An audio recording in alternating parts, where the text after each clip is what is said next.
New to the series? This audio novel is best enjoyed from the beginning. You can find the full playlist right here or in the description. Final chapter, The New Dawn. The world fell silent after they took her. The triumphant roar of our victory was replaced by the deafening silence of our loss. My mother was gone, stolen by a ghost from my past. In the heart of their camp, a grim fortress of scrap metal and fear, my mother was tied to a chair. Nari stood over her, a triumphant, cruel smirk on her face. "I watched you grow up," my mother said, her voice a tremor. "We were always kind to you." Nari's laughter was a brittle, ugly sound. "Kindness? You were just a bunch of rich people playing at being good. Jihei always had everything. Your kindness was just a reminder of what I was born without." The facade was gone, and beneath it was a bitter, ugly truth. Back at the manor, we were in a frenzy. My father, a wreck of rage and helplessness, his lie detector ability screaming in his mind. Seojin, his face a grim mask of resolve, was already plotting our rescue. The quiet boy with the mind-speaking ability was the key. He knelt, his eyes closed, his small body trembling. "I can feel her," he whispered. "Her fear, it's a cold echo, a path." They went east.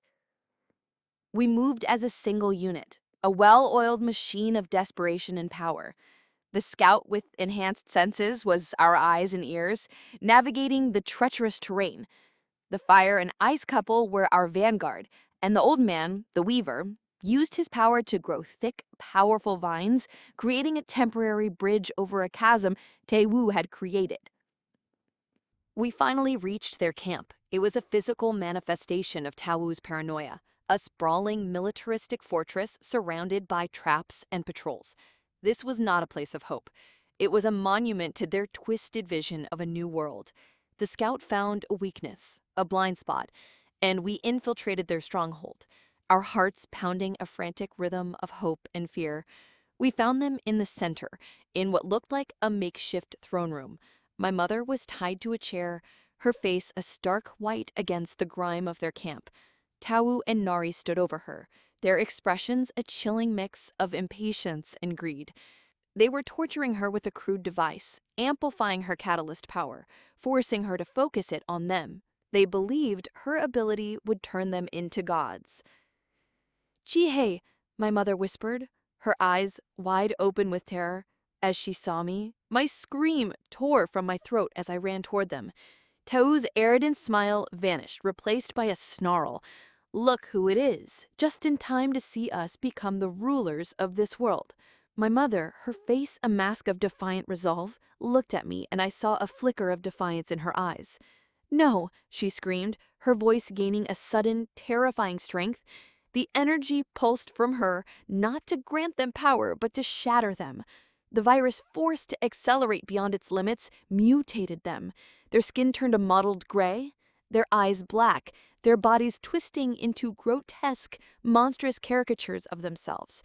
Their powers became uncontrollable, a chaotic storm of destruction. The battle became a brutal, desperate struggle. The monstrous Taewoo's territory control went haywire, a storm of jagged rock and dust. Nari's whispers became a cacophony of terrifying voices, a psychic attack that threatened to break our minds. In a moment of chaos, a massive shard of rock erupted from the ground. Taewoo, a monster now, roared and lunged at me. I was too slow. A devastating blow landed, sending me flying, my vision blurring into a kaleidoscope of pain. My vision blurred into a kaleidoscope of pain as Taewoo, a monster now, roared and lunged for the final attack. My life, my second chance, was about to end. Then, a brilliant pulsing light erupted from Seijin. The world warped, time rewinding in a powerful, localized wave. I felt a jarring sensation, a brief disorienting pull, and the monster Taewoo was undone. I was suddenly standing a few feet away, safe. Seijin, his body trembling, looked at me. The glow faded and a profound weariness settled over him. "That was it," he whispered, his voice raw. "My power, it's gone." The life-sacrificing rewind wasn't a sacrifice of his life, but of his power, a one-time, desperate act. The past and the present collided, and the truth, a ghost I had been chasing, finally revealed itself. In a flash of memory, I was somewhere else, a place filled with fire and the smell of death. My body was on the ground, burned, limbs missing. Seijin, younger then, his face a mask of grief, knelt beside my body. He screamed my name. In that moment, time itself seemed to crack. My vision cleared, the pain was gone, replaced by a cold, burning rage. Tao and Nari, the monsters they had become, stood before me. They were the reason for Seijin's sacrifice. They were the ghosts of my past, and it was time to put them to rest. My hands, once trembling with fear, now glowed with a fierce, unwavering power. The glow wasn't just light. It was the residual energy of Seijin's ultimate sacrifice. My inventory, once a simple storage space, was now a bridge to the timeline Seijin had created, a limitless well of power and resources. I walked toward them, a leader now, not a victim. You wanted to be gods? Then I will be the one who ends you. The ground beneath my feet screamed. Tau, the monster, roared, and the earth obeyed, shuddering and tearing itself apart. Jagged spires of rock erupted from the ground, aiming to impale me. Nari, a monstrous caricature of her former self, shrieked, and a cacophony of terrifying voices filled my mind. The air grew thick and heavy, charged with the malevolent energy of Kawu's territory control. But I was no longer afraid. My mind was a fortress shielded by the echoes of 1,000 sacrifices. I reached into my inventory and pulled out not just a weapon, but the world itself. A battered car materialized in the air, a silent, metallic titan that became a shield against Tawu's rock spires. With a thought, I commanded it to crash into him, but he simply dissolved into a cloud of dust and reappeared, a shimmering mirage of stone and malice. Nari's whispers intensified, but I silenced them by summoning a massive, high-pressure fire hose from my inventory. Its powerful stream of water washed away her psychic assault. The battle reached its climax. Tawu, enraged, gathered all of his power. The ground beneath him glowed with malevolent energy, and he began to compress it, a massive, swirling vortex of rock and dust that threatened to consume us all. Nari's whispers reached a crescendo, a final, desperate attempt to break my mind. I summoned massive steel pillars from the inventory and dropped them on them. The ground shook with the impact, and the fortress, built on their lies and greed, began to crumble. This was not just a battle. It was a cleansing. It was the end of the past and the beginning of a new world. The world was silent. The monstrous forms of Tau and Nari were no more, crushed under the weight of my fury. The fortress, their monument to fear and greed, crumbled around us, a physical representation of their final defeat. The psychic assault in my mind ceased, replaced by a profound, eerie calm. I turned to Seijin. He was on his knees, exhausted, but alive. The glow of his power was gone, replaced by a quiet human light. He looked at me, a silent question in his eyes.